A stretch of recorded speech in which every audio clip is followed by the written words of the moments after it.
ओम नमः सिद्धेभ्यः नमो जुनाणम सम्यक सुप्रभात। आज चैत्र शुक्ल षष्ठी का यह शुभ मंगल पावन दिवस है और आज आचार्य गुणभद्र स्वामी श्री आत्मानुशासन जी ग्रंथ के 32 नंबर के श्लोक के आधार से देखिए क्या हमें संदेश भेजते हैं। चलिए पढ़ते हैं संदेश।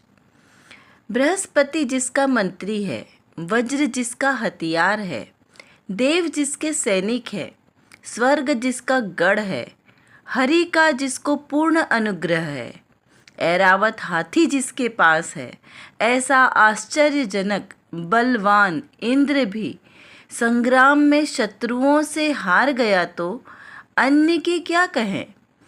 इससे निश्चित होता है कि पुण्य यानी कर्म रूपी देव ही शरण सहाय है। यहाँ पर आचार्य देव बताना चाहते हैं कि पुण्य से प्राप्त वैभवपना, बलवानपना, ये सब मेरे सुख के लिए सहायक नहीं है। एकमात्र मेरा निज शुद्धात्मा ही मुझे सहारा देने वाला है और व्यवहार से सच्चे देव शास्त्र गुरु ही मेरे लिए सच्चे शरणभूत है।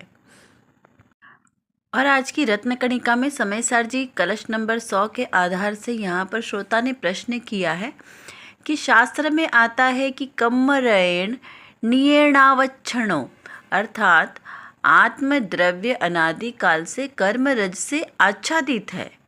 तो इसका क्या अर्थ समझना। उसका समाधान करते हुए यहाँ पर बताया कि देखो, यहाँ कर्मरज कहा है, पर कर्मरज का अर्थ क्या है। कर्मरज यानी केवल जड़ पुद्गल ऐसा नहीं लेना। अपने पुरुषार्थ के अपराध से उत्पन्न होने वाले राग परिणाम और मिथ्यात्व परिणाम कर्मरज की जो जड़ की पर्याय है वह तो परकर्म है। उसका आत्मा से क्या संबंध। समझाए छे काई। आत्मद्रव्य जड़ मोह रज से आच्छादित है, यह तो निमित्त का कथन है।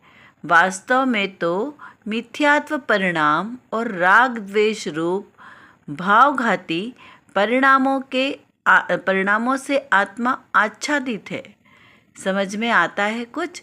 यहाँ पर यह बताना चाहते हैं कि जो कर्म रज है वह जड़ है और पर है, यानी आत्मा का स्वभाव नहीं है। यहाँ स्वभाव की अपेक्षा से देखना कि कर्म आत्मा का स्वभाव नहीं है। होते तो आत्मा के ही आश्रय से, लेकिन उसका स्वभाव नहीं है।